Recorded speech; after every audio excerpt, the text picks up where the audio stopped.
All right, we're good on YouTube. Um, Thank you. So please let's share the live like we usually do. Let's share the live. Let's like the live.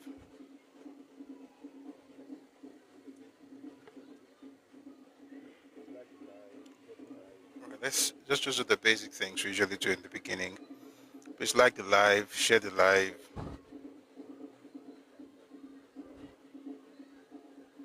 This will probably take us a couple of minutes and then we can dive right into the session for today.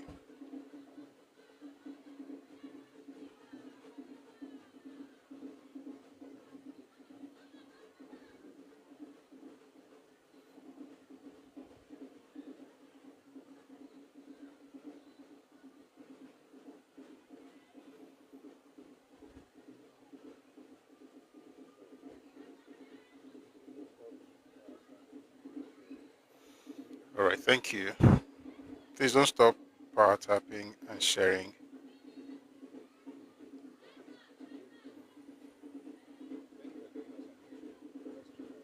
Okay, we're good on YouTube.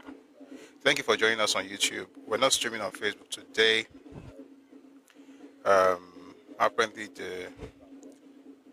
we have a particular streaming platform that's requiring, payment for stuff. But at least we can still use YouTube for now. And then if we have to subscribe to that, we'll do that later. Okay, so let's start with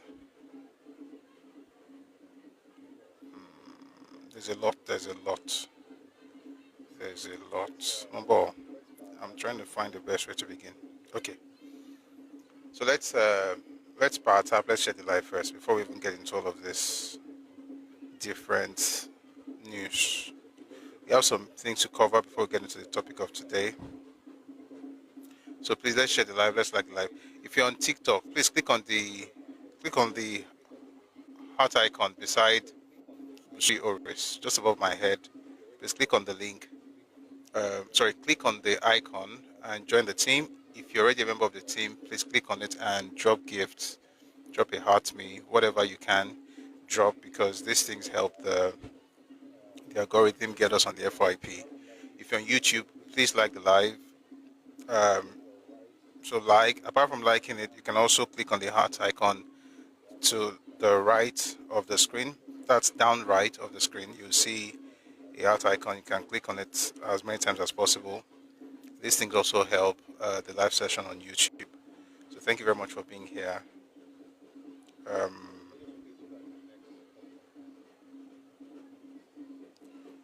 So let's just quickly do that in the next couple of minutes.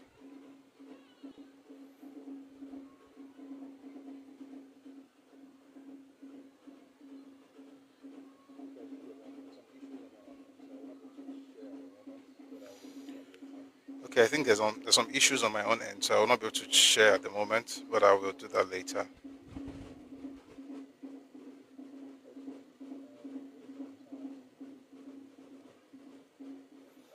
Okay, who is that? Tom Thomas. Why do people do this thing where they'll at a person, just write the person's username, Oris, and then you write all over the place. Sometimes you pick another person on TikTok. So when a person does, because people do it repeatedly, I see it here a lot. I've never thought. So if you know, please tell us. What does it mean when people write someone's name and then they add in the comment section? I have no idea what it means. That's what I'm asking.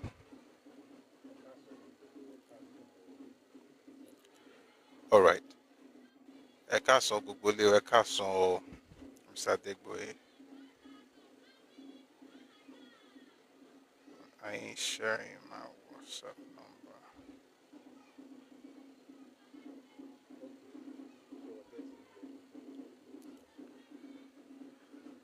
Okay, so we're getting ready for today's session.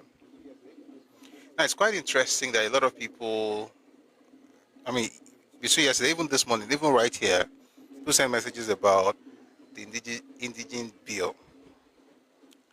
There's a lesson I've learned in this whole episode, and I'm going to share it this afternoon. But let's just please share the live. Um,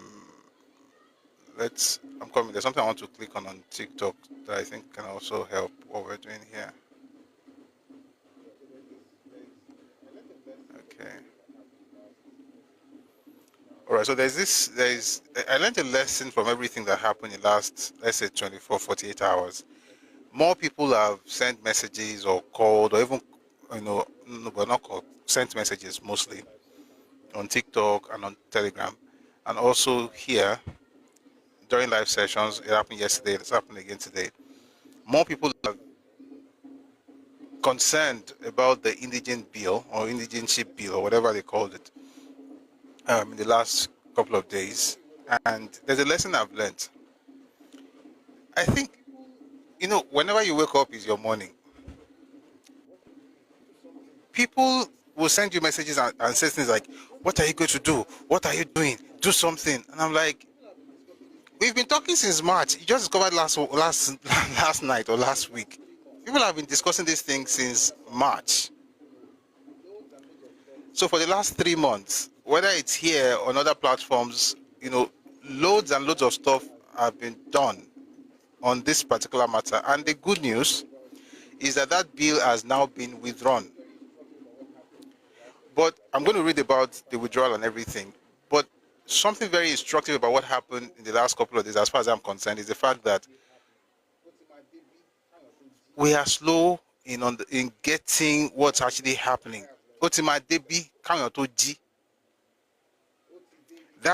lesson that I have learned from this episode.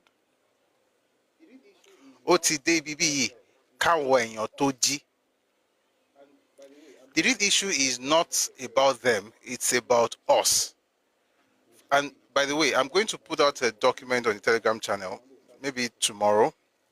We'll study it. Then when we come back on Monday, or maybe weekend, but on Monday we'll start discussing it. The other bills that are in the constitutional amendment exercise going on at the moment, we don't really care until it becomes pajawiri. When it becomes an emergency, that's when everybody wants to say, "What are we doing? What are we doing? What are we doing now? What are we doing now?" It is not, you shouldn't have to wait till then to engage the system.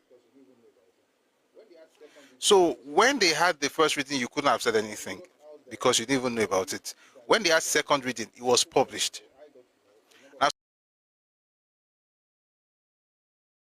people got to know, I got to know, a number of people got to know and started talking about it. The crazy part is that it's people that got to know about it maybe like last week, that the kind of messages they send, I'll not be like, wait, I'm not a senator, I'm not House of Rep member. Like, they're making it look like, when they say do something, like, do something, but we're doing something, So I'm saying all of that to say that let's all try and get involved in the system. Let's understand what's going on.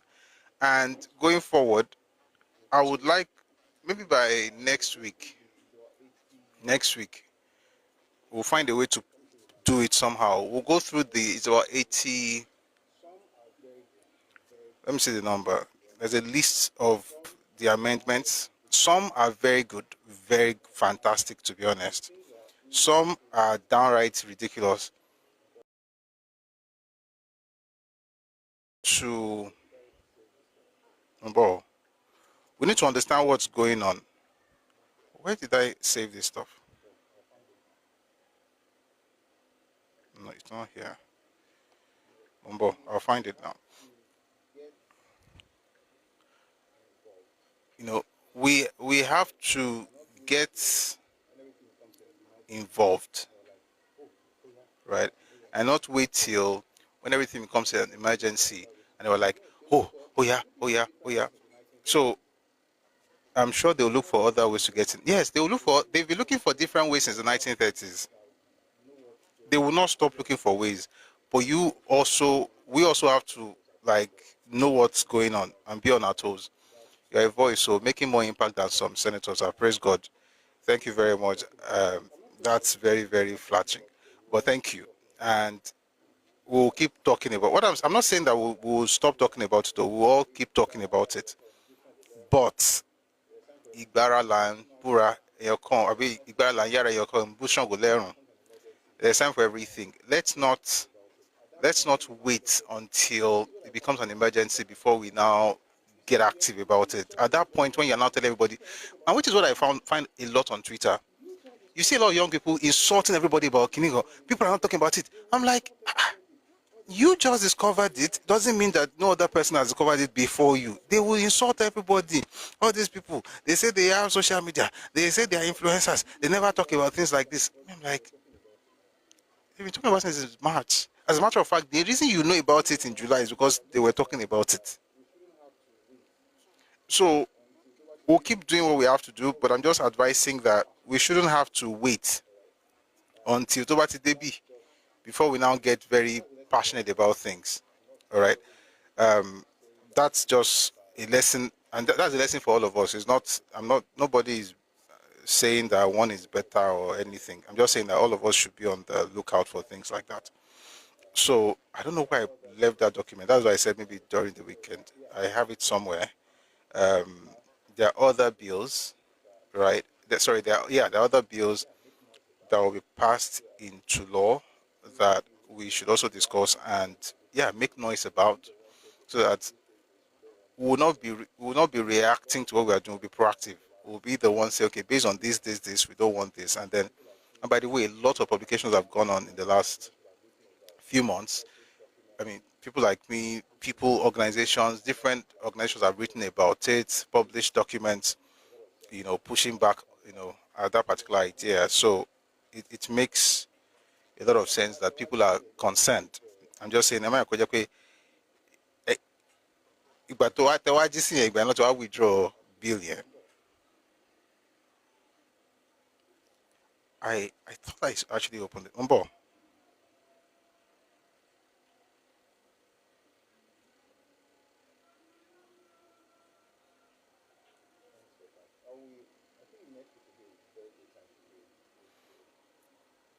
Let me see if I can. I think next week would be a very good time to do it. We should get into some of the bills, discuss them, understand them, and into budget. I always say something that until when it's time for the gas. But the truth of the matter is that some of those things will usually be said in the period on Kawe rather than the period where your compu pada. So let's remember to stay connected.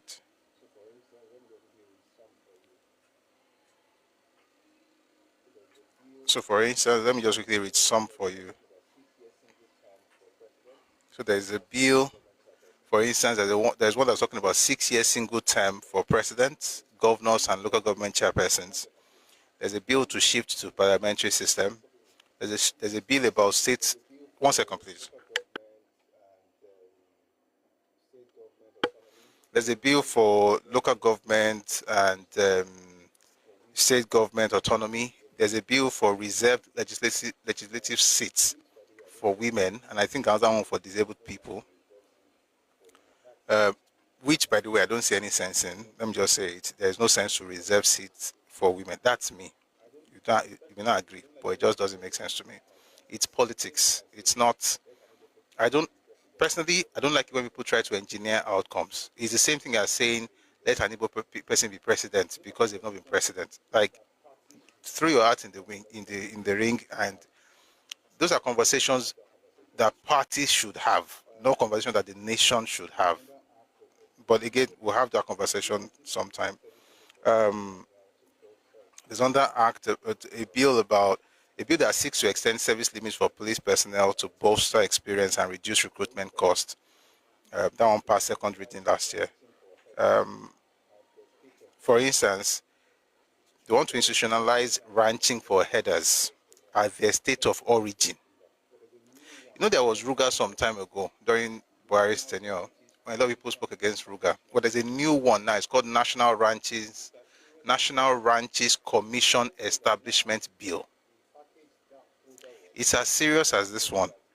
The difference is just that now they have repackaged that older one, and they're now saying that let us institutionalize ranching for herders at their state of origin, which means that the fear that we expressed with Ruga, saying, knowing what happened in history, for instance, something happened in the 70s and the 80s in Kaduna, where they will say, okay, it's Ruga. Before you know it, it becomes some people's permanent abode.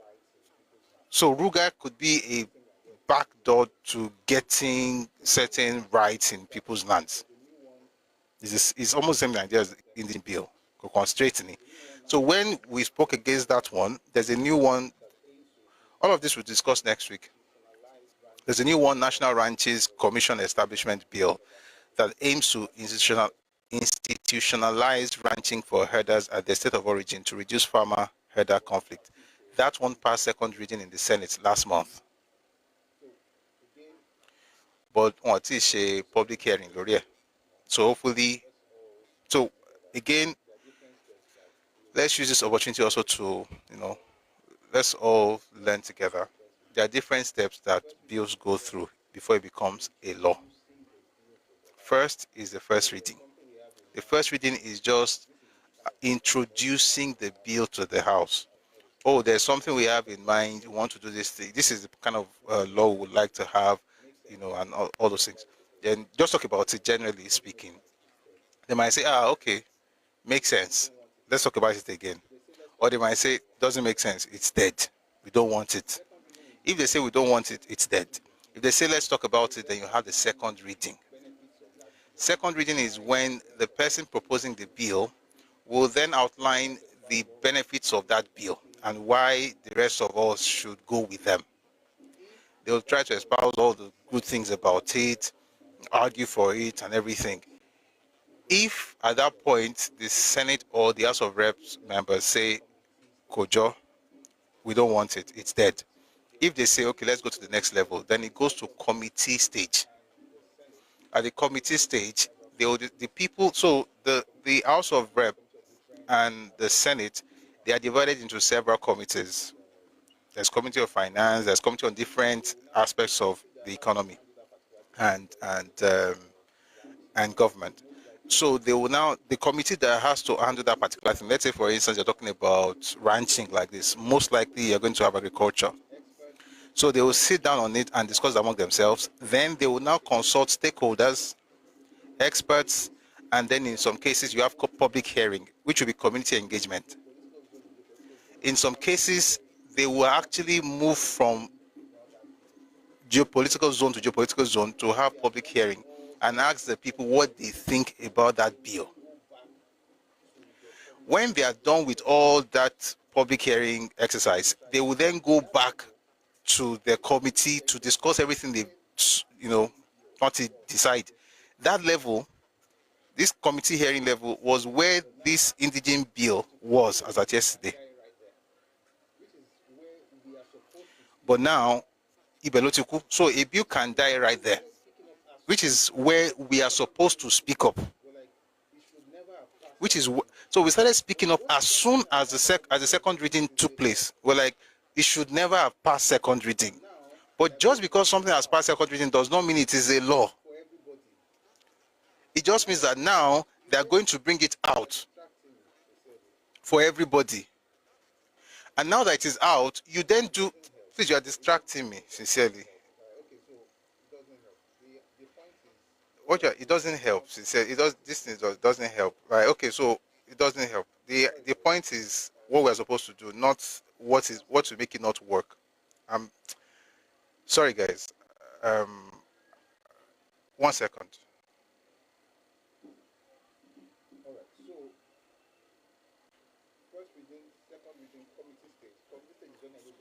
All right, so first reading, second reading, committee stage. Committee stage is when everybody speaks up, which is what has been happening.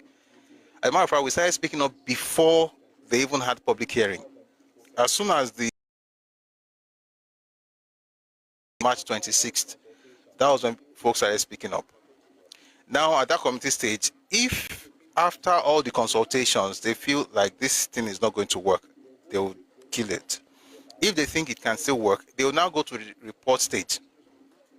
they'll go back to the house and tell them, excuse me, oh, we've done this, so we've had this thing, we've done some corrections based on the feedback we got from the stakeholders and the experts and the community. We've changed some things. This is what we're going to do right now. Then they'll say, okay, it makes sense. Let's have the third reading. That's the fifth stage. When they come for the third reading, that's when you now really debate. I mean, they debated second reading, but they'll now debate even deeper in the third reading. No matter what debate, if the demerits are more than the merits, the bill can die. If the merits are more, then they will go to the next stage, which is, because this is House of Rep, the bill will now have to go through all those processes in the Senate. It doesn't just jump. Papa, I'm going to have to mute you for a while, please. I'm getting distracted by these things. Okay, I get what you're saying now. Yes. What you're saying, right? Now, that last bit you added, thank you. So not normal, but normal process for all bills is that it will go through the House of Rep, then to go through the Senate, the same process.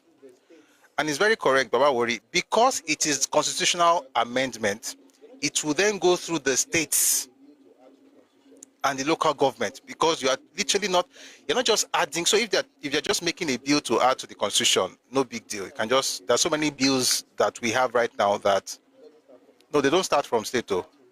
They don't start from state jailings. Don't confuse me. It doesn't start from the state. It starts where the bill was proposed. After they are done with that, they will now go around states. They don't start from states. The one that starts from state is the one that is proposed by state, e.g. Amotekun. Amotekun was proposed by the governors by the governors and the parliaments in the southwest, so it started from the state, but it was escalated to the National Assembly. But in this case, they have to still consult the state houses of assembly, because it's a very serious thing. So the point is that right now, this thing has gone through first reading, second reading, committee level, Odetuku. So there is no report, there's no third hearing, there's no state house of assembly or anything, there's no National Assembly, there's no Senate. And then of course the last thing is that no matter what you do, you could have the House of Reps, the Senate, or the State House of Assembly, the president still has to sign. So even if he passes all these stages and the president refuses to assent his signature, then there is no law. The bill never becomes a law. Until then, it's just a bill. It only becomes a law when it is signed by the president. So processing here, now we want to have something. Once we have it now, it looks at that rule. It's not like that. It's not like that. That's one. Number two. On the other things, for instance, there are many things in this constitutional stuff that they are working right now. If the president refuses and another president come and sign it, I don't think it's that easy. You have to go through I don't know. The point is that this particular thing is not signed. Okay, that's the good part. I don't know if you can leave a bill until the next president now comes later, without going through all those processes, especially when you now have a new house. I don't think it's that easy. I don't think I just come and say, okay, but no, sign, it will not sign. I don't know about it. I don't know. But I doubt it. Because in every electoral cycle, you might have a new set of representatives. What if those ones don't agree with the bill? I don't know that bit. But let's talk about the things that I know. That's one. So there are other things, there are other bills that I think, now that people are interested in the bills, in the constitutional amendment going on right now, next week we're going to spend some time on some of the bills, and they'll start creating awareness, right? So that way we'll be able to do something. This process is the most dangerous. We may not be able to do anything. I did not been killed. That's not true. That's not true. The reason it was killed was because we did something. I don't like negativity. When you say things like we will not be able to do anything unless we're killed, why was he killed? You know what? Let me read to you what the man himself said.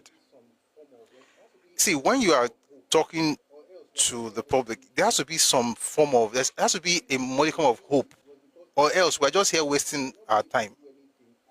The reason they killed it was because people spoke up. You said we may not be able to do anything had it not been killed, but I'm saying that the reason they killed it was because we did something. I mean, maybe we are getting, maybe, sometimes what's in play? Meanings get lost in translation with text, so it's possible. If a bill is vetoed, it has to go back to the Congress when a new president comes in. Okay. All right, let me just quickly read something. Constitutional amendment still requires, I mean, we are all, this is not military now. It's not military, Abi.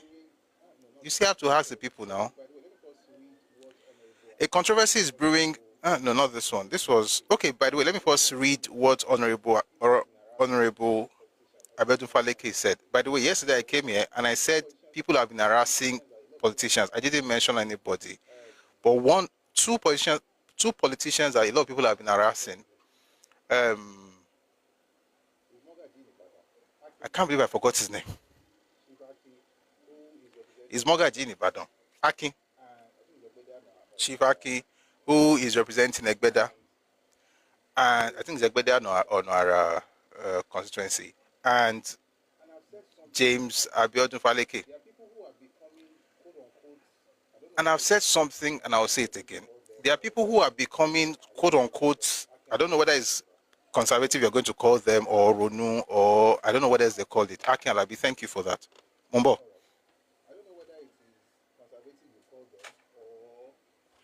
All right. I don't know whether it is conservative you call them, or Ronu, or big. Some people now they're calling it bigotry on Twitter. I don't know what they call it. Once they get in, they don't, the same spirit that they are using in obedient movement. Most of them work actually change mind one, which is good, by the way. But that same spirit is what is carrying them when they become like level-headed. You just go in and start shouting, insulting everybody. You don't even know why you are insulting them. So it's like the same way you used to insult people in obedient movement. Now you are becoming Yoruba, Orieti, Wale. You now bring the same energy. But this one is not, I don't know about people, but it's not, all this conservative is not about that. It's about understanding what you have to understand the system. You are engaging the system. This is not vibes. When you insult all these people, the question, and I said yesterday, what exactly do you expect them to do? At the second reading, if they say, law, say I, tell you matter, so I. Tell me, law, so ne, 1,000 so ne,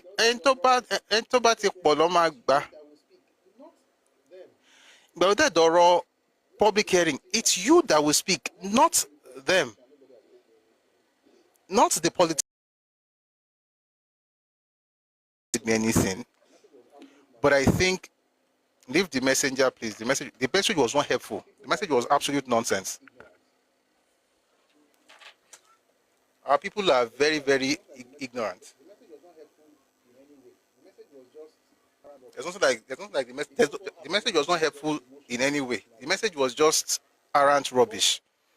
It's what happens when people are just emotional without knowledge. Oh, Otigbabode, he signed it. He did not sign it. In other words, you are lying because you are using the exact same thing that obedient will use.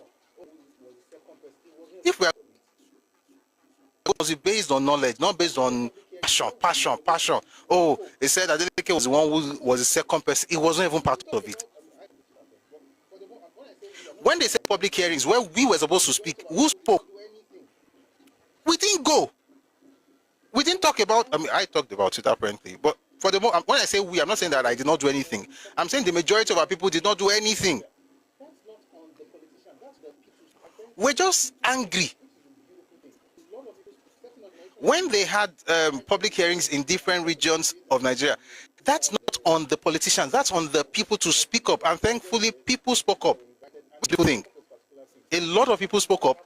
Certain organizations were invited. What I can do is what I do. I talk about it. I put it out there, essentially doing media work. But people actually went there, organizations that were invited, and they spoke up about this particular thing. That's what had to happen. There is no point of Akin Alabi saying anything for now. And it is not everything that you say, oh, what's it about? You know, sometimes you also have to put yourself in the shoes of the people representing you. Like, people just talk out of passion, but based on ignorance. Let me read to you from what Abiodun Faleke himself said yesterday. He said, I have noticed a number of tags and mentions on my social media platforms regarding the proposed indigenous bill currently before the National Assembly. Let me state categorically that I am not a co-sponsor. You see all over social media in the last 5-6 days that he was a co-sponsor. He wasn't. When people say things like it doesn't really matter, you know, it's a means to an end, it's the end justifies the means. No. One second though.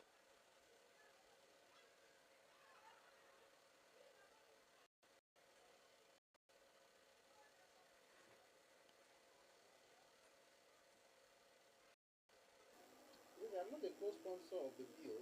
Any suggestion to the contrary is entirely... It says, I'm not a co-sponsor of the bill. Any suggestion to the contrary is entirely... Sorry, someone says...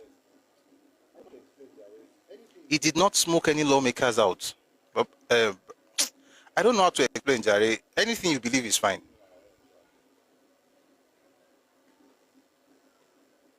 Let's keep doing our own, Sha.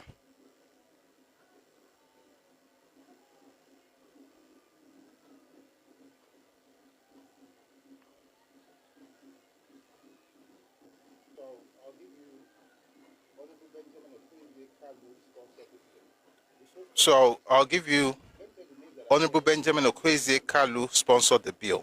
The co-sponsors, let me tell you the names that are there and what the man said. Co-sponsors Ginger Wusibe, James Faleke, Blessing Amadi, Regina Akume, Khadija Bukar Ibrahim, Abdusamad Dasuki.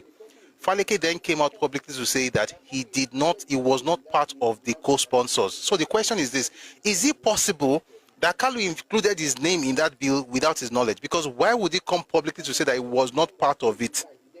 That's the point. You can't just jump straight to the point that, oh, he lied, he definitely lied. What if somebody lied and used his name? Because if your name was there and you came out publicly to say that you were not a co-sponsor, then that's a problem. It means that the person can ask you, but we were together. But people can ask you, weren't you together? I'll read what the other lady said. There are two people that said it. I'll read what the other person said. Then you cannot decide whether he was really part of it or not. Again, I'm not holding brief for him. I don't know him. But I think that we're starting Awo, right? We're starting Awolowo's path in this series. And one of the things that he said when he was talking about educating our people was that so that people will be able to actually get involved in politics. I think that this is my own understanding of democracy. Democracy cannot work if the citizenry is ignorant. We've got to be educated to be able to actually engage the system, or else they'll just treat you like nuisance. Which is this is how politicians see us. They can't have conversations with regular people, especially those who have gone to school. It's even better with our Yaloja. Those who, for some, maybe you have a degree or two, it's difficult for them to talk to you because before they say something, you are talking big. Meanwhile, you don't know anything about what you are saying. Let's read a bit more. So let me read what he said. He said, I have noticed a number of tags and mentions on my social media platforms regarding the proposed indigenous bill currently before the National Assembly. Let me state categorically that I am not a co-sponsor of the bill. Any suggestion to the contrary is entirely false and misleading. I do not support the bill, and I believe it stands no chance of being ratified by the states. It is therefore unreasonable to suggest that I would align myself with such a proposal. I urge the public to disregard these unfounded claims and remain guided by verified facts. Right Honorable James Abiodun Faleke, OON, Member of House of Representatives. There's another one that was put out by Barrister Blessing Amadi. Let me look for that one. This person's name too was on that bill as a co-sponsor. Let me read what she had to say. It says, Rejoinder, Honorable Barrister Blessing Chigeru Amadi, not associated with Indigenous Status Bill. The attention of Honorable Barrister Blessing Chigeru Amadi has been drawn. By the way, this woman is from Rivers State. This woman is from Rivers State. Her name is on that stuff as co-sponsor. Maybe we should begin to ask certain people who are pushing bills, why are you putting people's names who are not part of your bill? Or are they trying to pull what Azikiwe pulled in 1951 when he said, I was under the impression? He says the attention, because let me tell you something, there is no way on earth, there is no, I'm saying it, I know never say never, but I'm saying never. There is no way on earth that a person from River State will support indigenous bill. Indigenous status bill. There is no way. Unless you don't understand the history of that area, there is no way an indigene of River State would speak up for indigenous status bill in 2025. Could possible, but guess what? Her name was there. The question is who put her name there? By the way, the person who sponsored the bill is the Deputy Speaker of House of Representatives and is also the chairman of the committee. Let me read to you what Barrister Blessing said. The attention of Honorable Barrister Blessing Chigeru Amadi has been drawn to a public communication listing her as a co-sponsor of a bill seeking to alter the Constitution of the Federal Republic of Nigeria, 1999 as amended, to guarantee indigenous status to individuals by reason of birth, prolonged residence, or marriage. Honorable Amadi wishes to categorically state that she is not aware of this bill, was not consulted regarding its sponsorship, and did not at any point give consent to be listed as a co-sponsor. As a legislator deeply committed to transparency, accountability, and due legislative process, Honorable Amadi considers the inclusion of her name without consultation or approval to be misleading and a misrepresentation of her position. She calls on the authors of the publication to retract or correct the misinformation immediately and urges the relevant committee and House authorities to ensure that accurate records of legislative sponsorship are maintained in the interest of integrity and public trust. What are you noticing? You are seeing that certain people whose areas would always say no to that kind of bill, their representatives have been put as co-sponsors, and each of these people are saying they were not part of it. And you are saying you are the one who smoked them out. Did you really smoke them out, or the real issue is that some people are using their names to advance a particular cause? Tell them they cannot get what they want. I've read too.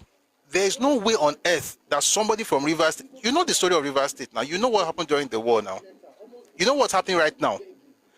The Igbo people had to literally write letter, almost essentially begging to be able to have the Igbo festival they had in Port Harcourt last week.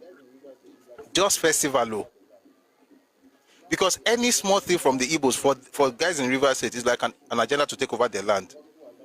Now, the House of Rep member representing Port Harcourt Federal Constituency 2 is the one who has now been said to be a co-sponsor of a bill that will allow people to become indigenous to their place where they had what they call abandoned properties. Think about it now. Oh, somebody was writing on my video today, say, you people, you took our stuff, you took our properties and stuff like that. And I said to the person, listen, all over Nigeria, your properties were returned. There's only one major area. Maybe there are other spaces, but like as a people, where they seized your property, and it's Port Harcourt. Do you really think that somebody from Port Harcourt, who are, let me ask you, let's do some geography. Tell me the major ethnic group in Port Harcourt. Anybody knows?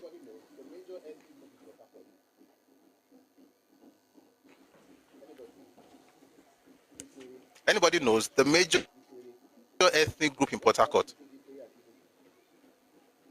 Anybody? Ikwere. They have been vehemently against a particular ethnic group. And that ethnic group, they are still living amongst them. Please power tap on TikTok. We have Amber Alert. That ethnic group still lives amongst them, but they are against whatever they are doing. They don't even want them to have party. Not party, party, party in law.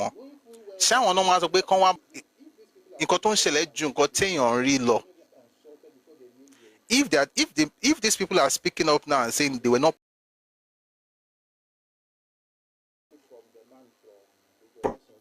that the person who pushed the bill, that other people took the bill, you get my point. I'm with you.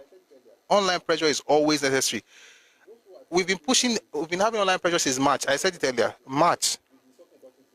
Those who are telling me that we should do pressure actually started talking about it recently. We've been talking about it since March. I'm saying that we should pressure people. But you see, when people go around and start saying things like, Akin Alabi betrayed everybody, taking time, like, what? He has no, I'm sure there are many things he can do better. But I'm saying on this particular matter, I don't know why people are attacking him. Meanwhile, but I'm not saying we should not speak up. Speak up. Speak up. And by the way, we're going to spend more time to even discuss the other bills, because this is not, there are other bills, oh. There are many other bills. There are about 80 of them, I think. So maybe next week, or maybe later today, if we have the time, we'll mention some of those things. But just to tell you that if a person who is in equity is being, if they're telling you that an equity person is part of a bill that will make a person who have lived in the land for 10 years to become an indigene of the land, and knowing equity and Igbo relationship for what it is, you already know that that name and that area is being put up for agenda purposes. Especially when the person says he was not part of it. And by now, knowing what we have learned so far, I mean, we know that there are people who will do anything to get their way. You know. I'm not mentioning anybody, but you get the bill. Sorry, you get the point.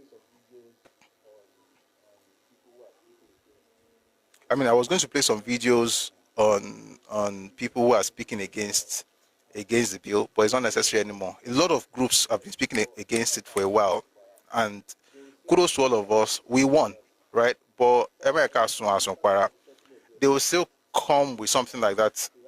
After talking about the first day, they'll bring something else. So you have to be, for instance, you might just hear tomorrow that there won't be state of origin again. You should speak up as well. All I'm saying is that when we criticize, let's do it let's be informed, so that when we are talking to these politicians, they will say, I want to they're able to respect you and give you the time of, I mean, I'm sure you get the point. All right, let me just read the thing about the withdrawal of the bill.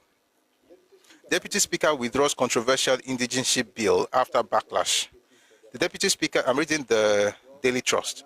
The Deputy Speaker of the House of Representatives, Benjamin Okezie-Kalu, has announced the withdrawal of his bill on indigenship following public outcry and backlash that trailed the proposed legislation. Kalu said he was withdrawing the bill before the Parliament for further legislative engagements. Daily Trust reports that the proposed bill, among others, seeks to confer indigenship on the basis of birth, continued residence in a place in not less than 10 years, or on the basis of marriage. In a statement on Tuesday night by his Chief Press Secretary, Levinus Nwabugiogu, Kalu said the withdrawal became necessary in the light of the concerns and constructive feedback received from the various stakeholders regarding the bill. He added that the bill analysis report forwarded by the National Institute of Legislative and Democratic Studies also made it imperative for him to step down the bill at this time. He said, quote, although the intention of the bill was to promote national unity, equity, and inclusiveness among all Nigerians, regardless of where they reside, part of the report stated that the state houses of assembly should make laws that will make settlers in different states enjoy the same rights and privileges by the indigenes. States should make laws that would allow settlers to benefit same rights and privileges enjoy. You must be a nomad to think like this. These are folks from states where if you're not an indigene of that state, you're not going to get a job.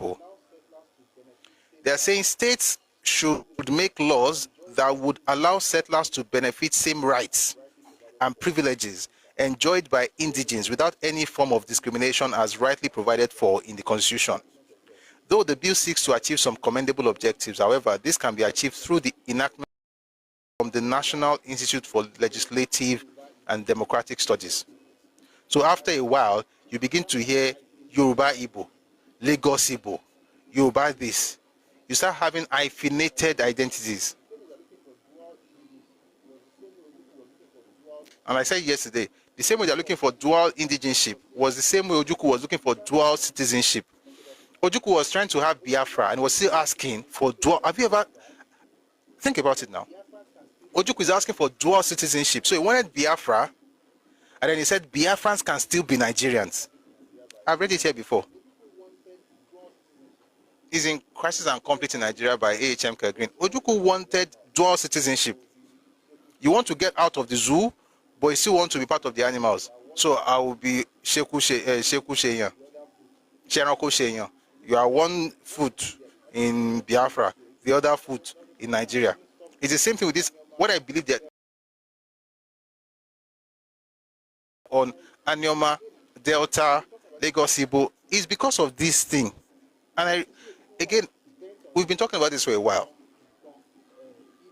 Once you see people who are bent on saying Kinikon, Igbo, Yoruba, where now even folks area, even though the way that place was structured is different from the way Eastern region is. The videos are on Facebook, on YouTube. So they are telling you that they're going to have issues down the line based on double or multiple indigenship.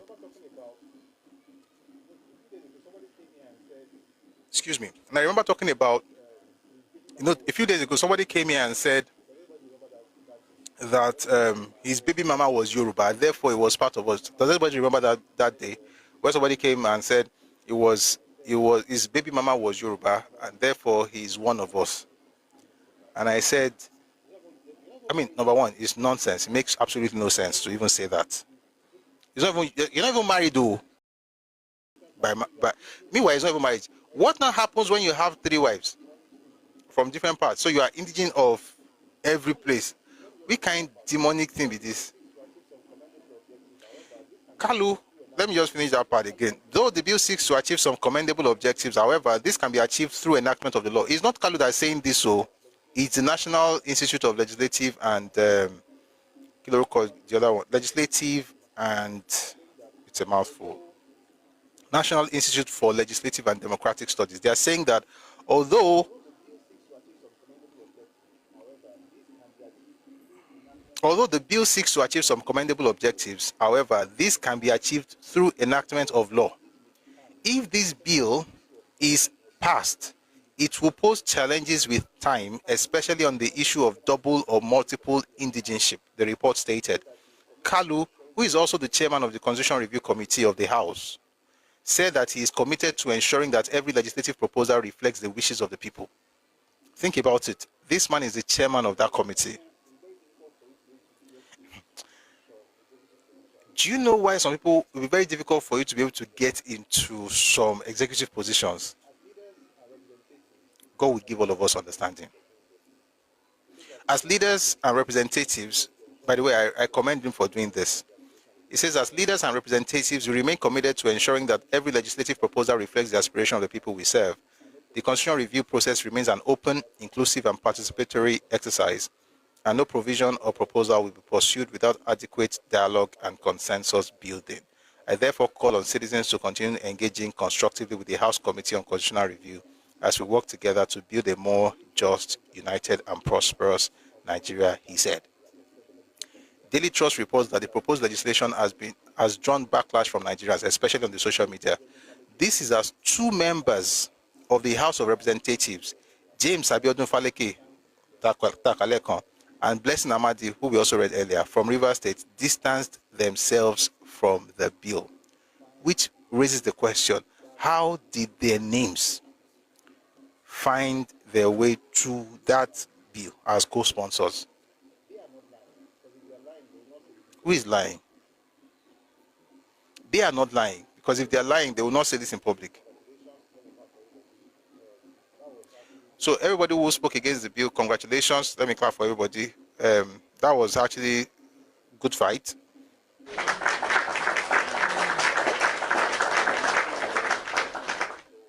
That was a good fight, and we won, so we should be proud. But let's also learn a number of things from here. Number one, that there are processes to these things, and we should make sure that we understand how it is and we get involved. And the way we got involved was splendid. Number two, when it comes to our representatives, there are things that they're supposed to do. They'll be in the first reading, they'll be in the second reading. It is not all the representatives that will be in the committee.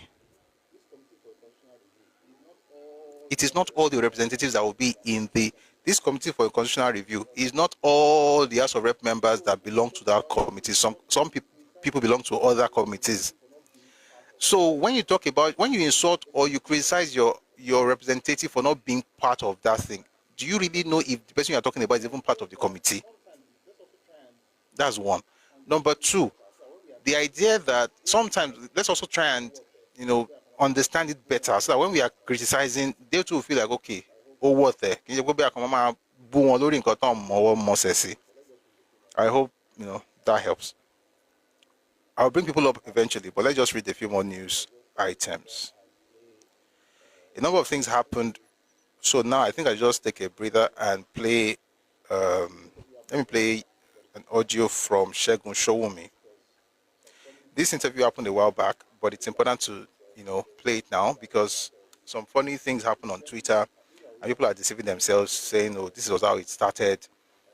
Interestingly, maybe I'll even read. You hear some people say things like it was Tinubu who caused bigotry, and then that same person in their own time on their timeline, you see where they were insulting your people. Let nobody gaslight you or manipulate you with anything. This thing is not a 2023 thing. I can assure you, and I'm not even making anything up. I have documents that prove that this started in the 1930s, not 2025 or 2023. 1930s, and it started from a particular group.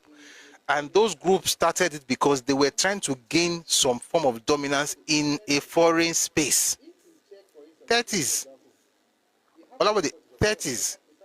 If you check, for instance, let me give you two examples. It happened in the 40s, of course, but it started in the 30s. The Igbo State Union itself was formed in Lagos in 1936, and they did that because they were trying to gain some rights in Lagos, and said, oh, the indigenous people were against them. It's even from the way the Yoruba Ẹgbẹ́ Modua even started. Ẹgbẹ́ Modua started to help Yoruba land and Yoruba people. They started their own to have some things from inside that place. Then you now read, no, I can even tell you one. If you read West African Pilot in the 1930s, and the way Azikiwe was writing some of his headlines at the time, which we're going to get to as we read Papa's autobiography, you will see all the idea of, for instance, let me give you an example. 1934 was when Azikiwe gave that speech in Ansaruddin and Eko Boys High School, 3 schools on the island. And he was talking about what he called social resurgence and spiritual, economic, political resurgence, according to him. He published that thing in a book in 1937. That book is called Renaissance Africa. In that book, one of the major themes of that book is the erasure of clever, not to just write it like that. We are all Africans. We need to have a new Africa. The Renaissance Africa must be this. He has been preaching that since 34. He published the book in 37. He started publishing his own newspaper in the same year, 1937. From that year, especially from 1938, he started throwing serious digs at Yoruba people. Then in 1940, everything just blew wide open with the NYM crisis, engineered by Zik himself. All the way into 44, when the Igbo State Union now had the pact about how to dominate everybody in Nigeria. Then in 1945, Onyema let it slip and he said it in public. 1945, that same 45 was when they were against Ẹgbẹ́ Modua in London. 48 was when everything got so big because Ẹgbẹ́ Modua had been founded in Lagos. 48 was when we had the Lagos Press War. It took Yoruba people 11 years before we responded to the Igbos. If you don't know this thing and you say, oh, they are bigots, you don't get it. 11 years of constant bashing in your land. And the reason we did not respond, let me tell you the reason. It's crazy. This is the reason. We thought we're all one Nigeria. That's the reason. A lot of nationalist movements see, the most popular figures of the 1920s and 30s in Nigeria were nationalist figures. So you have people like Herbert Macaulay, who was very big in the 20s. And newspaper influenced everybody. 1930s was when nationalist organizations were coming up, e.g. NYM, Nigerian Youth Movement. That movement had people like Kenneth Sikoli, H.O. Davis, Obake Sanya, Alakija, Azikiwe, Awolowo. Many of them were in that movement. So everybody thought that we were doing something for the Lord, for one Nigeria, until it was in 1940 that Papa said he discovered that this man was bent on one objective. He wrote, he said he was bent on corroding the self-respect of Yoruba people. We'll get to it because we're about to read NYM today.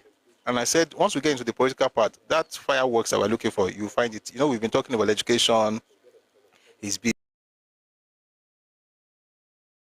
1944. So we'll get onto all those things later today. But the point I'm trying to make is that when you go through your history, by 44, you discover that there was a plan by the Igbo State Union for everybody in Nigeria. Again, if you're an Igbo person, I'm not saying it's your fault. But it's going to be your fault if you tell me I don't know what I'm talking about, because you must be ignorant or manipulative, and neither would work on me. Things already. Those things they wrote down, some of those things we can find, we can read to you here, but not now. But if time permits, I've read it here before. 45 was when Oyema let it sleep. 48 was when Egbemoduwa was founded in Lagos, and then Azikiwe was against them because he said that they were a fascist organization and they were tribalistic. Meanwhile, Azikiwe was the leader of Igbo State Union. That's why I don't believe one bit that he had anything to do with Pan-Africanism. By the following year, 49, was when Azikiwe said God has specially created people. This thing did not start now. It didn't start. It's not Tinubu was not even born when this thing started. So it's not about, oh, politicians are union. It's not politicians. The only reason Yoruba people stopped was the war. This book, Papa's biography, was published in 1960. He wrote everything that Zik did. Zik still had 36 years. Zik wrote his own autobiography 10 years after Papa. I have both. I have his book, my Odyssey. So he had 36 years before he died. It was everything that was said about him. He is what they say he was. 48 was when people pushed back with daily service, because that was the first time we actually had control of the media. Zik had West African pilots since 1937. Daily service had been around since the 1930s as well, but was not as powerful. 48, they concentrated energy on daily service. And you have people like N.S. Ekoli, H.O. Davis, Awolowo, what's this man? Baba, S.L. Akintola. That was when we now had Lagos Press War. And with Lagos Press War, everything just went down the drain. Like, there's nothing like we are all one Nigeria. Everybody now discovered that. Bode Thomas, thank you. Everybody discovered that this man, Onilowo. I still wonder why Papa wanted to work with him in 1959. It still did not work out, thankfully or not thankfully. Fortunately or unfortunately, that didn't work out.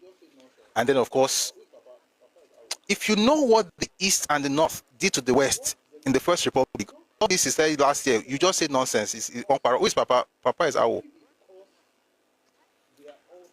What the North? The North, see, let me tell you something. The North are us, maybe because they are also a product of monarchy and stuff, there's a way they move. The combination of the North and the East, they dealt with us from 1960 to 1965. Dealt with us. They beat us black blue. Sent our leader to prison. We gained independence in 1960. By 62, Papa got in trouble.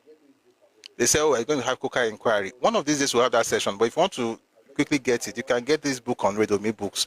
The book is called Adventures in Power, Volume 2, Travails of Democracy and Rule of Law. What happened in Coca inquiry? And then when you read Volume 2, that's the one that's is by Awolowo. The second one is Adventures in Power, Volume 2, My March Through Prison.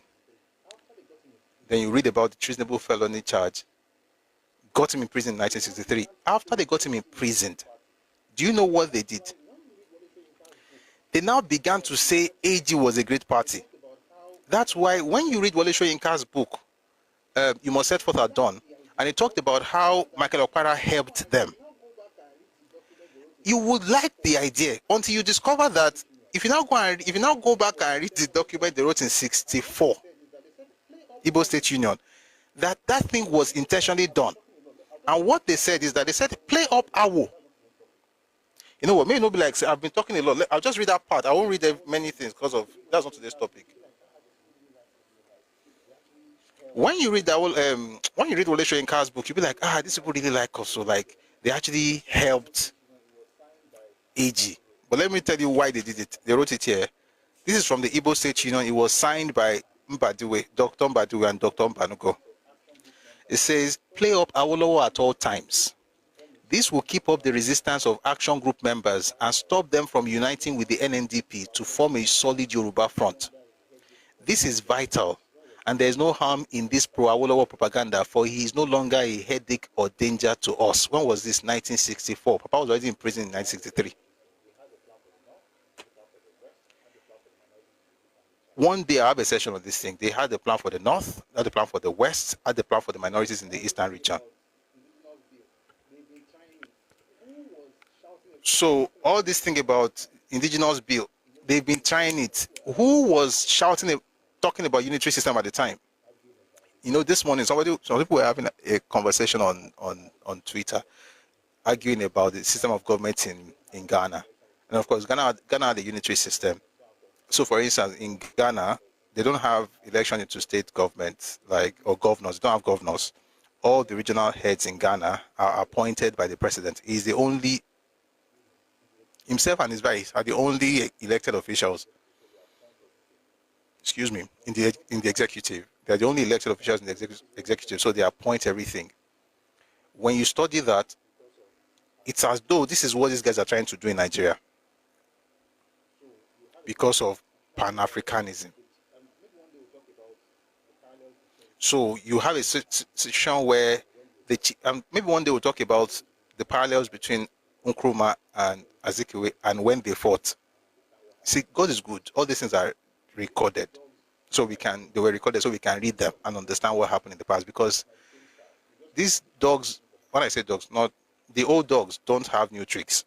They're the same style. They just come with different kidney, but not the same thing that they look for. So the point is that no, there were no elections in the regions in Ghana. Baba worry.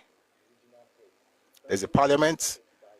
You elect your MPs. You don't elect the regional heads. Those ones are appointed by the president. I'm not just talking. You can fact check these things.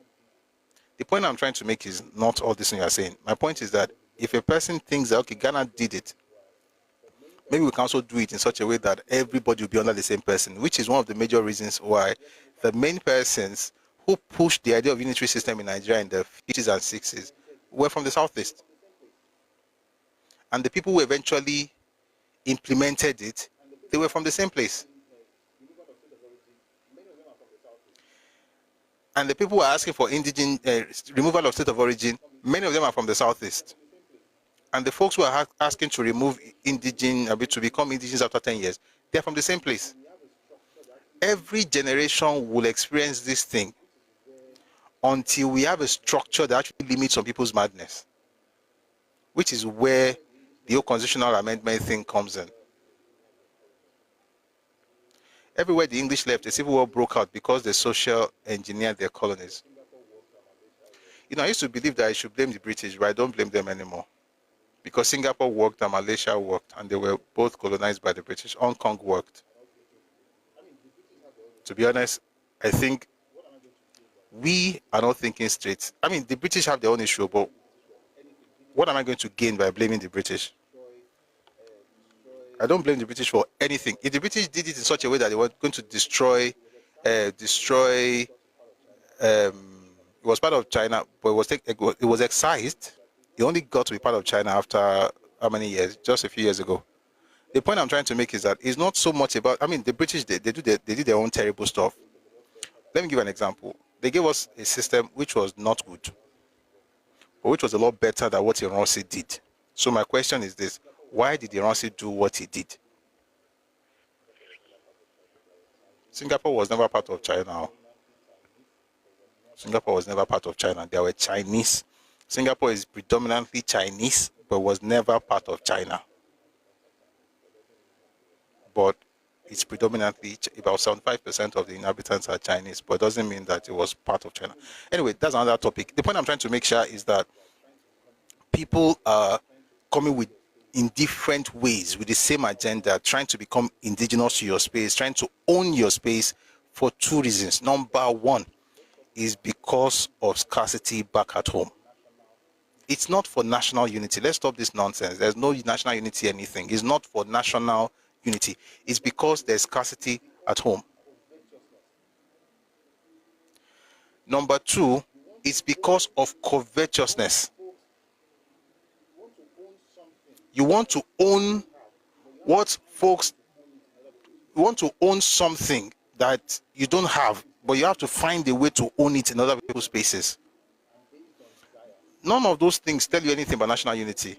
It's based on lack and based on desire. It's not based on altruism. It's not based on building anything. It's not based on magnanimity. It's just based on me. It's selfish. It's selfish. And I've said it several times. In Nigeria, there's no part of this country that is not blessed. Whether with human resources, well, some people I don't know. But really, people are to be pushing for resource control. You are pushing to go and become indigenous of other people's places.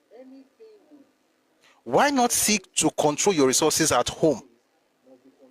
And say things like, anything will realize from the mineral resources in my space must be controlled by my people.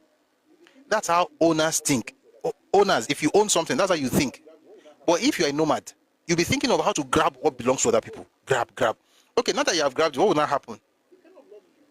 Does it fix your home? No. The kind of laws we should be talking about in Nigeria today are the laws that enable people to actually take advantage of the resources in their spaces, not the ones that allow people to be stealing other people's land in the name of unity. This is not unity. This is theft. But we're glad to God that that particular bill is out. And now let's listen to what's this gentleman's name? Shegun Showme. And then we'll listen to it. We'll read a few more stuff, then bring people up much later. Please stay with us.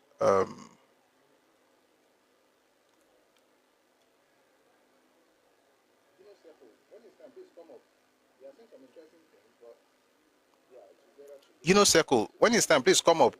You are saying some interesting things, but yeah, it will be better to hear you. I've noticed that sometimes when people type, is the bill out? The bill is withdrawn, so the bill doesn't exist anymore. But I was want to say that they will not come again. Circle, I hope you know that the British was, the English, the British, all of them, they were also colonized by Rome. So this English, I don't know why people always do that thing of just blaming everything on colonialism. They were also colonized for 400 years. They were colonized for much longer than they colonized also. Personally, I don't like blaming the British. I know they have problems, but kidney no fishorito boshe. Kilo she gbogbo àwọn Singapore, àwọn Asian countries then kí làwọn ṣe. But they had 1,000 years to form. I agree. No, they don't. No, yes. I agree. Olabode, I do agree with that. But I don't think you can form by always blaming the people who did what they did. What they did was terrible, but I think we have to now, for instance, the kind of structure we get for Nigeria, you cannot develop. We have to now rewrite our own story.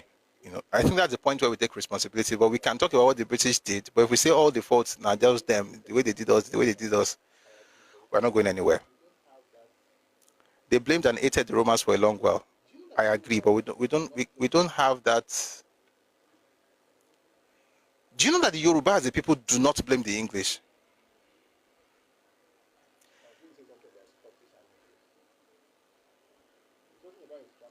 I was going to say something about Scottish and English.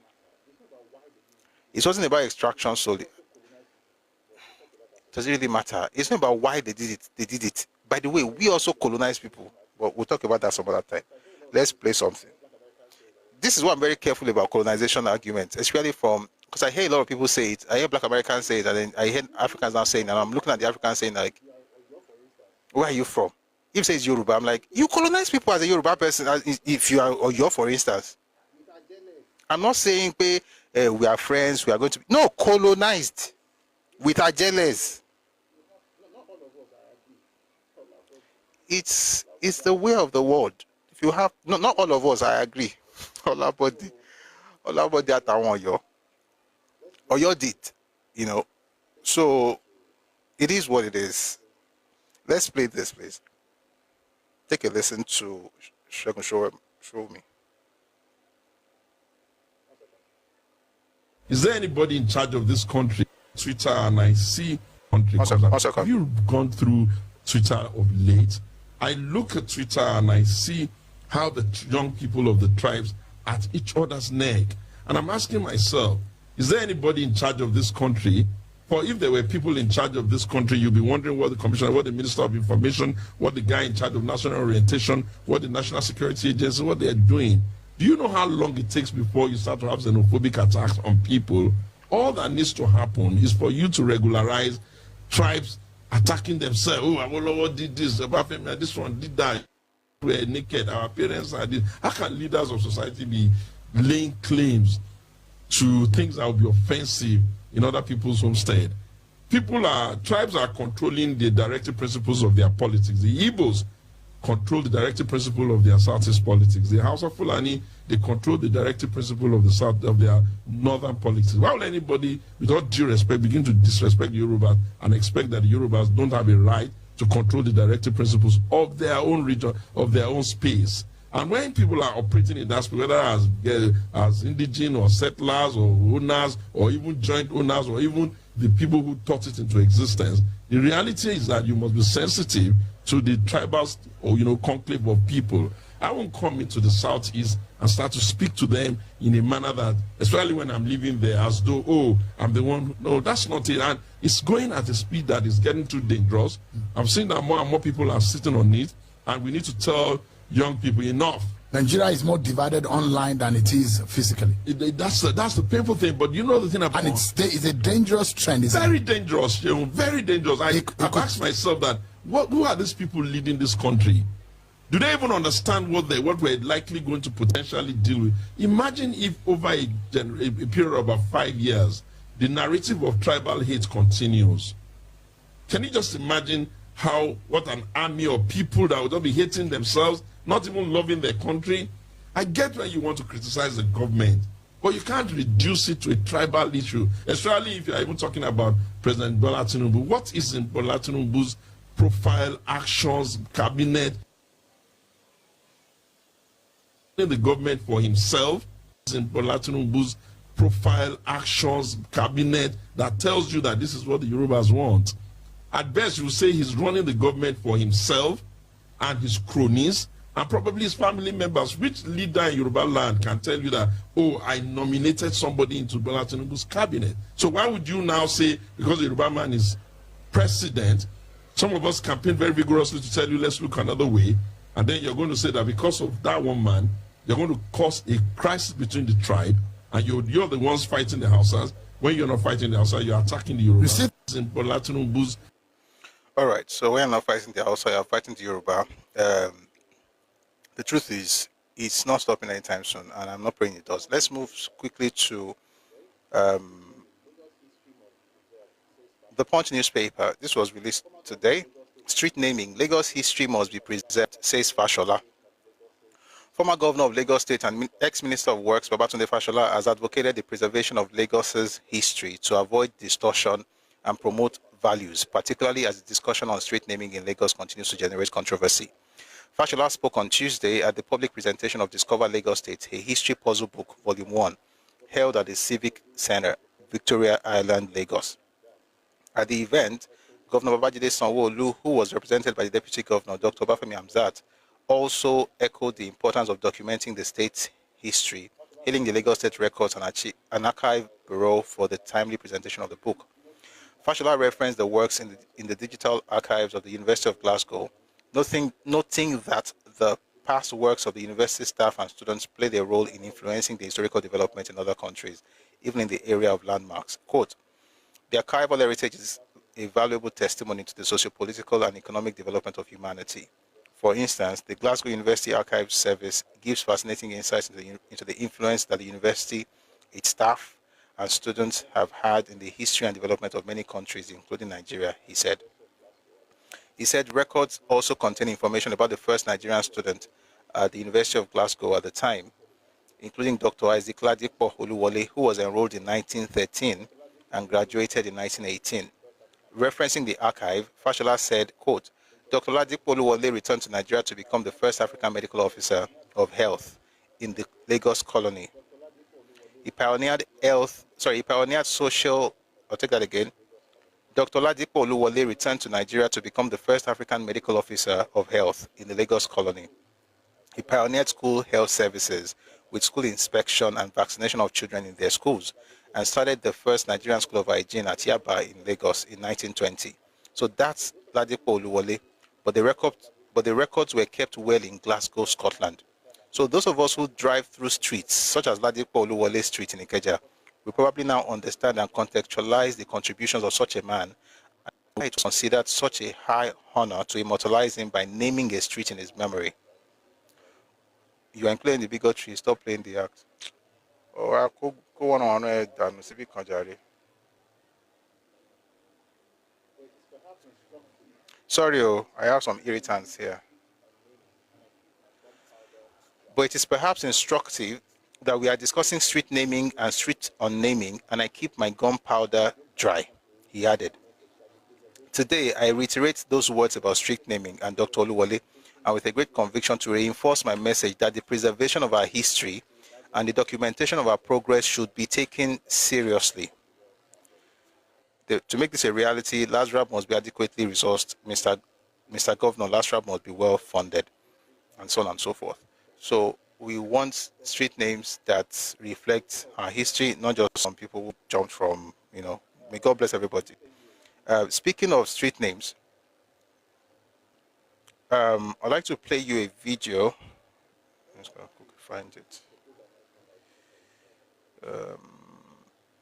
I found the 86 proposed amendments. I was looking for it here. At least it's here, so we can talk about that some other time.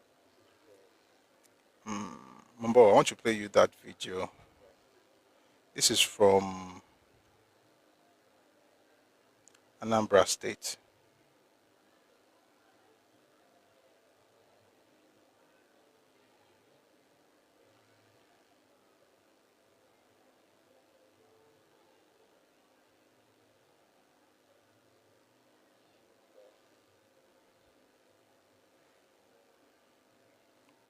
Almost there, I think.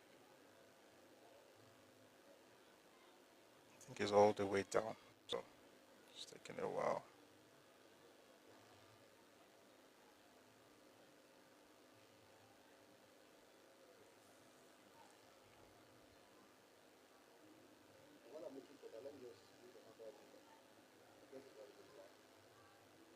Okay, while I'm looking for that, let me just read another news. I'll get to that later. Somewhere in here, but we'll find it. Remi Tinubu donates 1 billion naira to displaced families in Benue.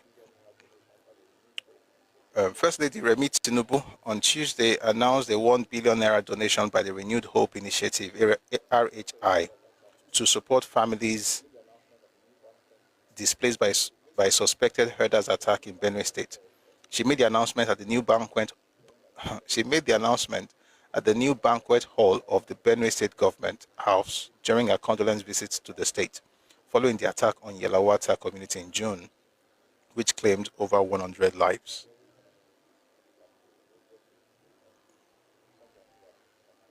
Sincerely, I don't know where this particular video is, but we'll get to it later. It's something about Anambra. But while we're looking for that, let me just play you something from the Commissioner of of Environment in Lagos State, Mr. Tokunbo Wahab. Take a listen to this. Commissioner for Energy and Mineral Resources, Mr. Ogunle.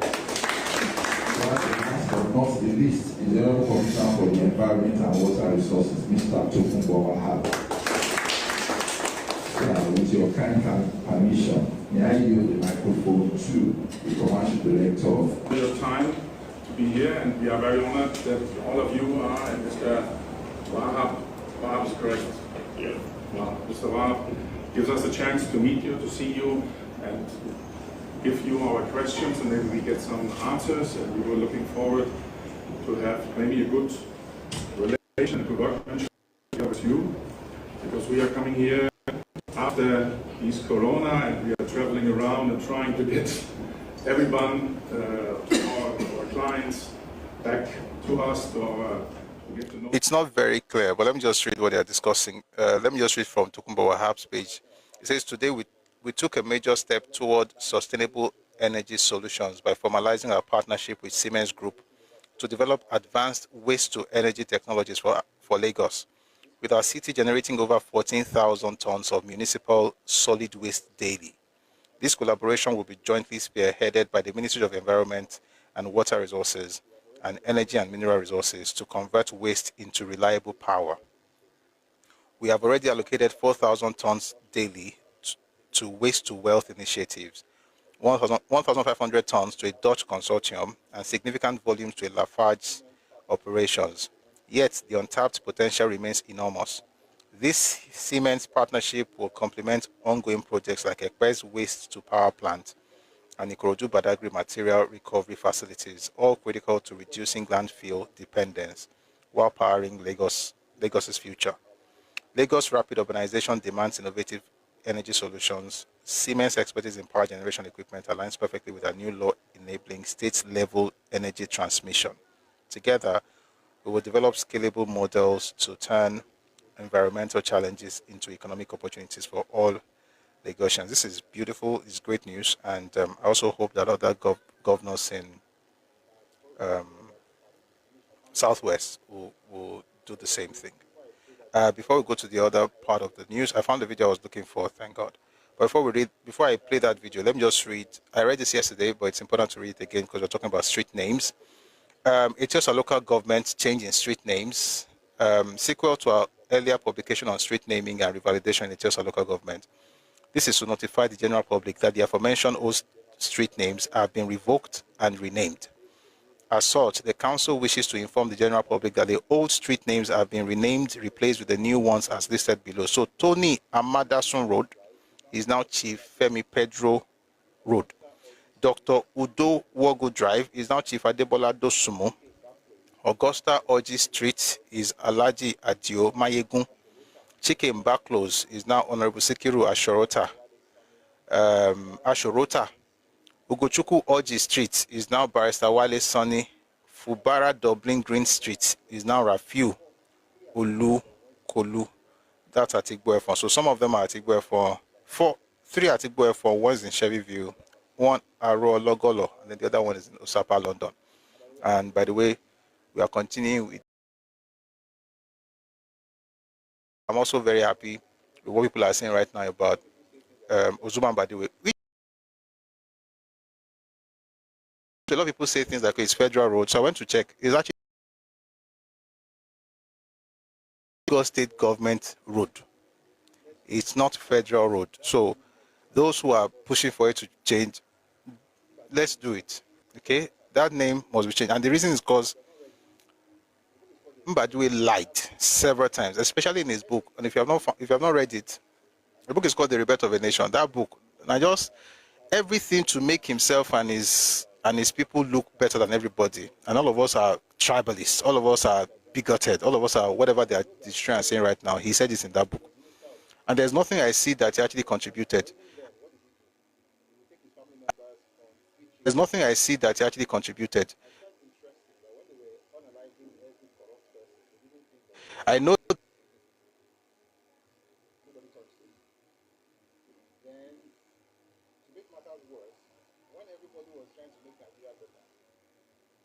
Oga was trying to become the prime minister. just before any other, I don't even know how they do that. One second.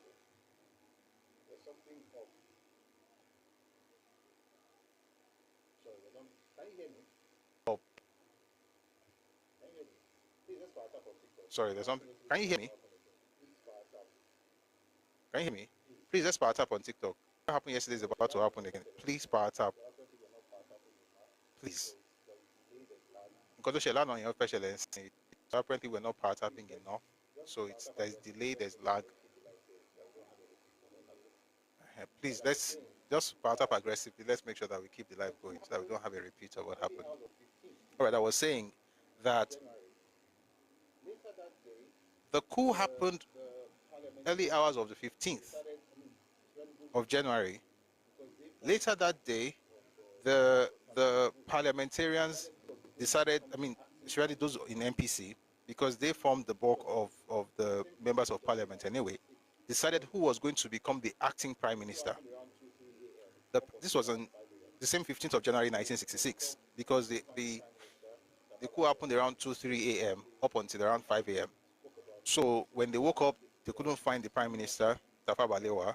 So they had a meeting, they spoke about it, like, listen, we're going to have to take the most senior member of parliament, who happened to be Deep Charima.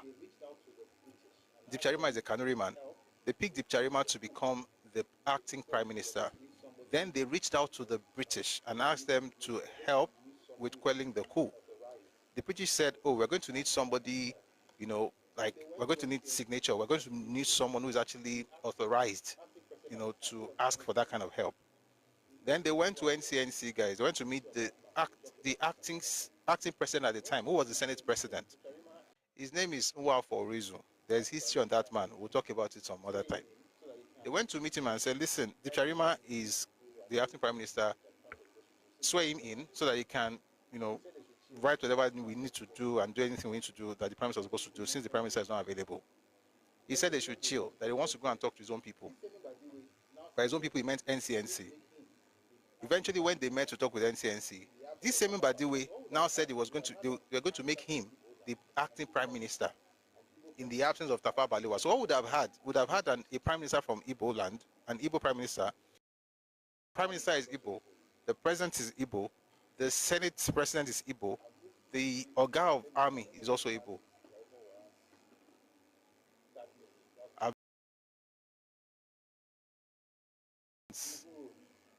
That name. So yes, they should change it. Any name. Tinubu Road. Some people are saying Ogufuminire. Yes, Ogufuminire Road. If you like, you can even make it. Okay, there's already a Montebello way. Yeah, so it has to be another. Look for your Yoruba name. We don't want. May God bless everybody, but you can't be insulting people and want to also have streets named after you in their land. So since all of us want to be like that, we'll do our own, but there will be no fight. Stella Adadevo way, that's also very good. That's a very, very good way. Stella Adadevo, at least that one laid her life down. Let's give it to people who are worthy. Can we make it Sama Jai crowd that way?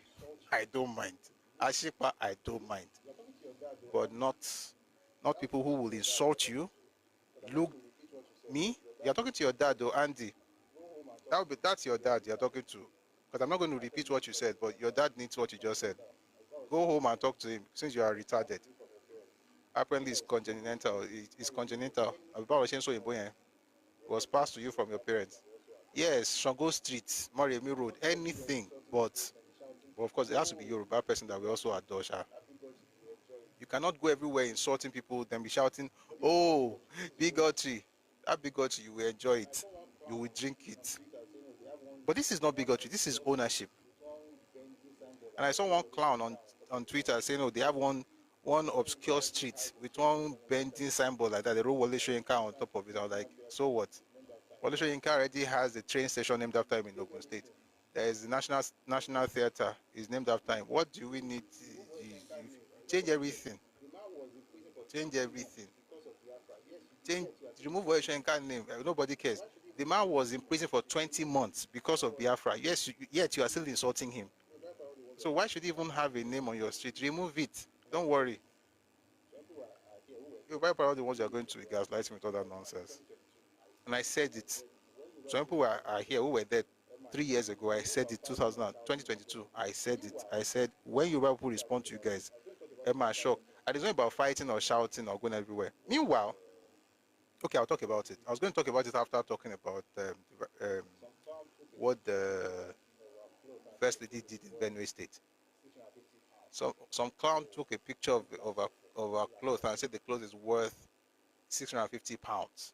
So when people are suffering,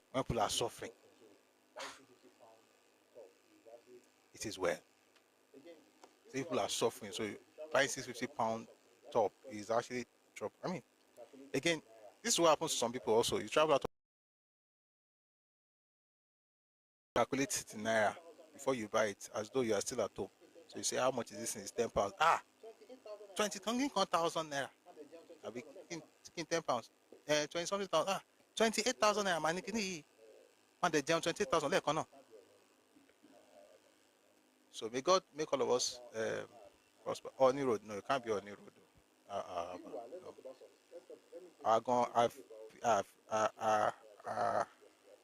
Meanwhile, let's talk about some. Let me play a video about a street that I talked about yesterday. I found a longer video after yesterday's session, so I'm going to play you something from Anambra State and the reaction of some folks from Ebonyi State. Take a listen to this. They might come manipulate or blackmail you. Don't let them blackmail you into anything like you are bigoted. This one happened amongst their own people. Take a listen to this. Every street in every city has a history behind its name. Abakaliki Street, for instance, existed for some reasons, inasmuch as it has renamed Club Road by Anambra State government. In this report, Ngozi Obileri of Insider News traced the origin of the name Abakaliki Street. Let us join her for details. Is part of development processes of cities. Streets are sometimes named after states, people, or communities. In Anambra, for instance, there are a lot of streets in Oka, the state capital, including 6th Avenue, Street, among others. Government councils they are located in, and the name of the streets are written and mounted at the beginning and or at the end of the street. Focusing on Club Road, formerly Abakaliki Street, Insider News learned that Abakaliki Street was named after an Abakaliki man who was the first person to live in the area. So the street was named after Mr. Peter Uzodimma, an Izi man in Ebonyi State. According to him, he came to Anambra in 1974, did menial jobs, secured the land in 1991, and moved into the place in 1993, when it was still covered by bushes. He said he decided to name the street Abakaliki Street, since every man from Ebonyi State was often addressed as Abakaliki man. 1974, Ambialoka, Nluolu, Zukwa Ubelo, Rodavia, Njemubolu, Muchaoluan, May 3, 1982, Bidonda hustle, now local mother job. Now bamboo akam, look at that job. Jemwe shop. Na Obarengbe Koka. Shina Obarengba. Mbata na ato SF Achala Road. So Achala Road down Wokamos. When we tezi eba. Na 1991. Nkwabati wa bulebe. Ibe bulabia. Unwere onye bien. So awia jurie. Ukwu oshishi. Ma ubulu. Onwe na akpo ubulu. Ma agba. Onya jurie. Aweshi megwa na ratum. Weshi agwa na ratum. Abra madu wegu. Burunia. Ne mezie ne shezu azu no we na afubem. Okwata boda na wobia. Mo na ndube mu o. Manaka Chineke do ebe no.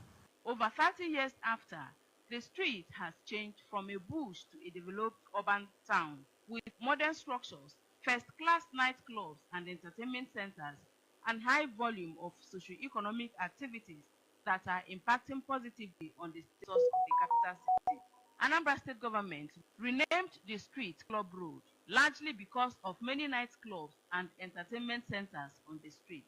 Meanwhile, Anambra State government has renamed the the Queen's Tooth Road to Partenna Hotel by Enugu Onitsha Expressway, Abakaliki Road. Some residents of the area who spoke to Insider News were of have emotional attachment to the former name of Abakaliki Street. Based on what I've heard of information recently about how the man was able to make this place Abakaliki Street, I think it might be better to just leave it because of him being the first person, and then I think he was the government to make it Abakaliki Street. I think it should be better because people also have the notion that it's still Club Road. Because because of the concept, there's a lot of clubs here, so people still know that it's still, so when you say Club Road, they'll still know. When you call it Abakaliki Street, but you still know. But based on how the man got it to be called Abakaliki Street, let's just leave it as Abakaliki Street. Put reasons and emotions in proper balance before taking decision. Abakaliki Street makes sense. They are a set of people in Igbo land. Their own hometown is Abakaliki, which is the capital of Ebonyi State. They are human beings. And the first person that lived here established human presence. Then, along the line, other people started coming in.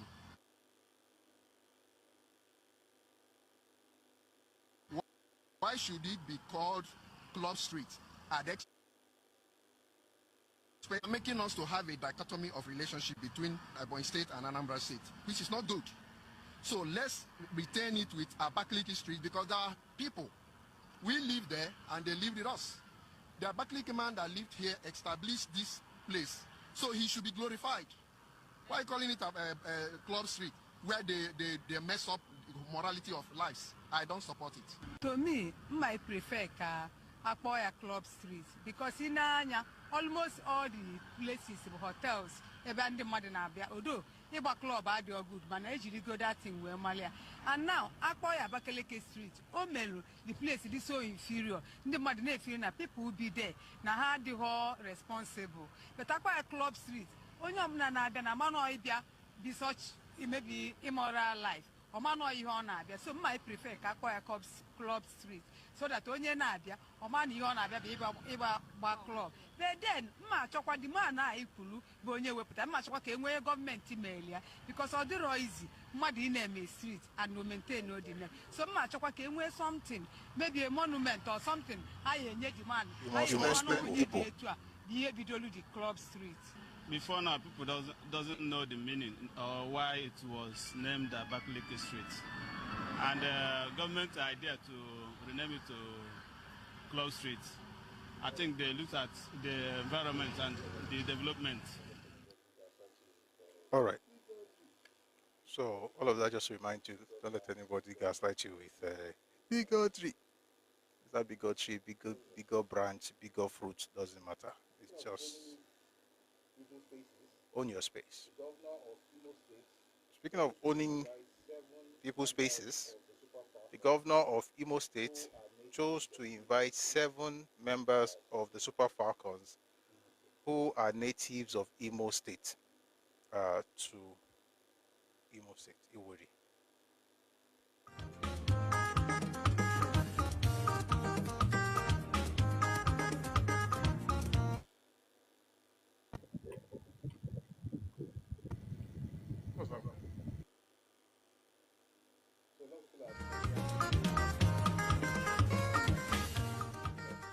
So a lot of people have condemned this act, talking about the fact that it called only folks from his place. But I mean, so people are saying the people are from Imo State, others are saying that they are from the southeastern region, and some people have spoken against it, saying that it's dividing the team. But again, it's the governor, and he decided to acknowledge or celebrate his own people. I don't really think it's a big deal, to be honest, but that's the news. All right, moving on from this, somebody says to dress up. Okay, I already read this one about 650 pounds. Sorry, it's actually 650 euros, being the cost of the particular piece of clothing that the president's wife had on. All right, so again, people say whatever they want to say, which is okay, but why are people speaking up against this thing in Yoruba land? Why is this thing happening? I'd like to play a couple of clips and then an interview that was granted by Mr. Pete Edochie. Take a listen to this one first. We see the Igbos coming to Lagos to develop. Your young men will be jobless. Now we they feed una young men. Now we they feed una. All the bus stops. Now we they feed una for Lagos State. We'll give you guys job. We say it proudly. One I count today go. We are richer than you people. If I say it, if it's a big thing, let it be. We are richer than you people. If I am we are proud to say it. We developed Lagos and we feed your youths up to today. Doubt the Igbos coming to Lagos to develop. Your young men will be jobless. Now we they feed una young men. Now we they feed una. All the bus stops. Now we they feed una for Lagos State. We'll give you guys job. We say it proudly. One I count today go. We are richer than you people. If I say it, if it's a big thing, let it be. We are richer than you people. If I am we are proud to say it. We developed Lagos and we feed your youths up to today.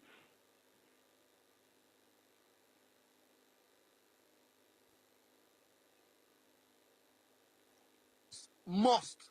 The people who want to keep it are fighting. We that want to take it must fight. We must take Lagos. Must. The people who want to keep it are fighting. We that want to take it must fight harder. The people who want to keep it are threatening. We that have to take it must prepare for that threat. There's no new thing they are going to do now in Lagos. We already know what they will do. Therefore, we must prepare in our large numbers to go to our polling units. You must encourage your parents that came out before. You must tell your friends that don't have PVC, come and help me protect my parents. We are going to vote so that you will live in Lagos, so that I will live in Lagos, so that we can protect ourselves. Because if we do not take Lagos,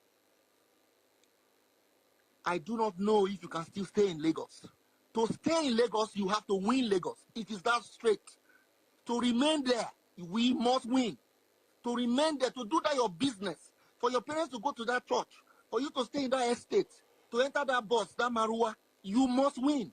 It has come to that. Tinubu has brought the country to precipice.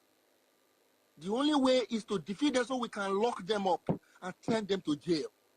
The only way is to defeat them so we can put them in prison where they belong. We must. It is not a matter of what you must fear is fear itself. That fear you have is what you should be afraid of. Because these people do not care whether you voted or not. They will attack you in your shop, in your house, on your street. We must.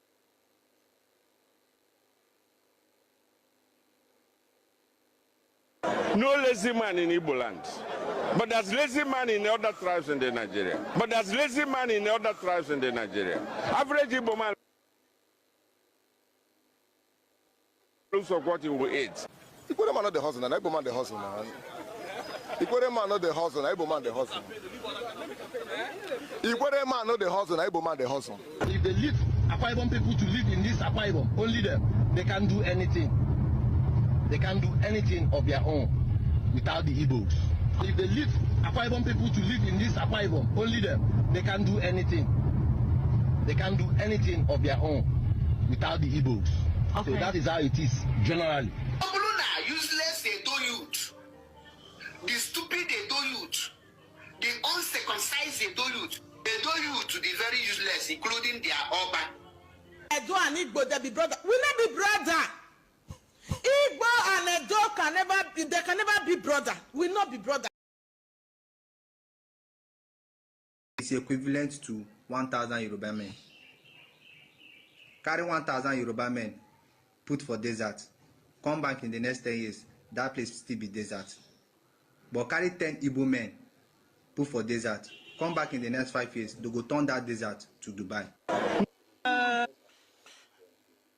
Crazy how there's no Dubai in the southeastern part of Nigeria, but it is what it is. Let's continue enjoying the beautiful music. Yorubas are just political rascals, and we are going to handle them. The elders have directed Secretary of Igbo,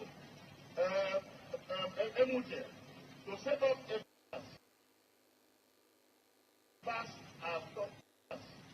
Yorubas are just political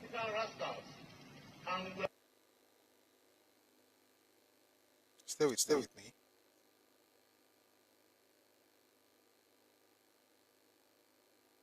Others positively rather than hounding them wherever they are, I think the country would have developed faster and better. Igbos created Lagos, Igbos created Abuja, Igbos created Kaduna, Kano, most of the country, Port Harcourt.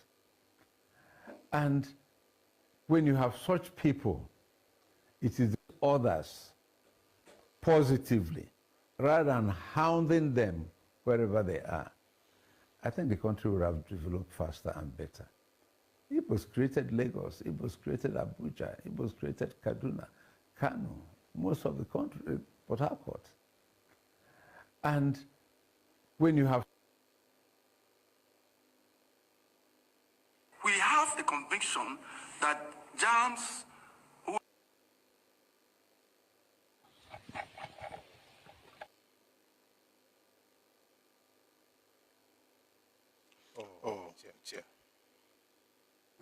So you guys are the ones that call people lazy. Nobody. Oh, sorry. Our president, our previous president called all of us lazy. I see. You are the ones that call. I see where your story is going. You're gonna go to the other tribes' land and call them lazy there.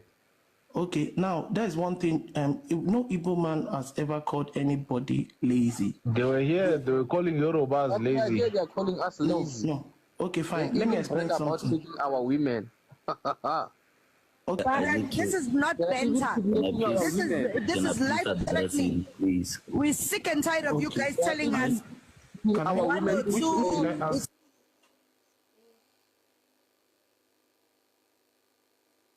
Other Yorubas, they are just fucking lazy. We, the Easterners, will come down all the way from East and make money in Lagos. They will be there still begging us money for food. They don't work. Yeah. You know, they don't work. Most of them, you know what I'm talking about. You know, they're just like that.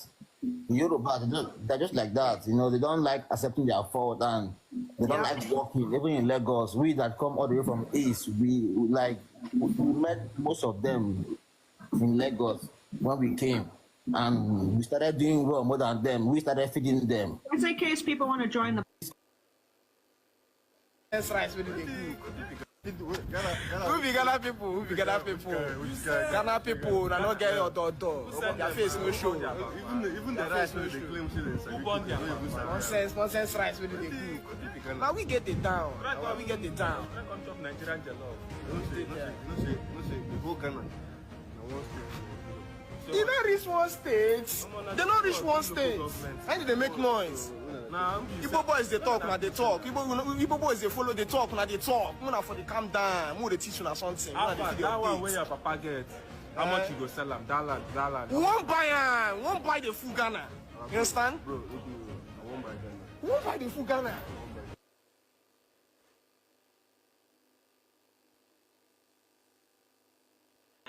Yes, the whole in the book series, as we go along the several volumes of the book, you will see that the 360 pharaohs, we call them in Igbo, Eferoha, your worship of the people.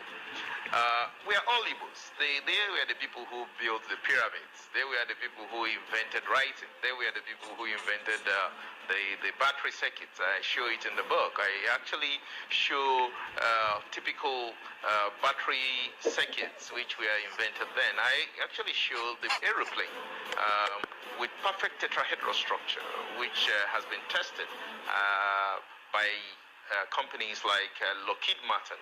The models, they have been put in a wind tunnel and they fly. So that means even today's technology, even with the today's technology, the engineers have not even achieved this level of perfection as we speak. So the Igbos really were the kings of ancient Israel. They were the pharaohs. They were the people we know as Carthaginians, and then some of them are known as Phoenicians. We are actually rewriting the fundamentals of the history. And You have to hear that one again. Yes, the whole in the book series, as we go along the several volumes of the book, you will see that the 360 pharaohs, we call them in Igbo, Eferoha, your worship of the people. We are all Igbos. They were the people who built the pyramids. They were the people who invented writing. They were the people who invented the battery circuits. I show it in the book. I actually show typical battery circuits which were invented then. I actually show the aeroplane with perfect tetrahedral structure, which has been tested by companies like Lockheed Martin. The models, they have been put in a wind tunnel and they fly. So that means even today's technology, even with the today's technology, the engineers have not even achieved this level of perfection as we speak. So the Igbos really were the kings of ancient Israel. They were the pharaohs. They were the people we know as Carthaginians, and then some of them are known as Phoenicians. So we are actually rewriting the fundamentals of the history. There was Bo GBO. The woman name called Bo. There's not like Igbo. There was Bo GBO. The woman name called Bo, who gave birth to Irupa. Irupa, the one that ruled Europe. Yeah, Europa is all. Europa, okay.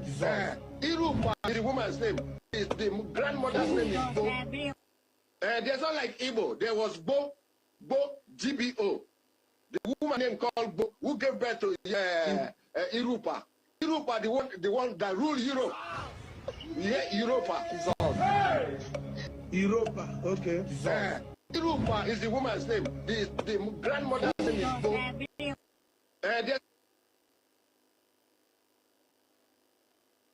Biafra was cut off so many kingdoms at that time.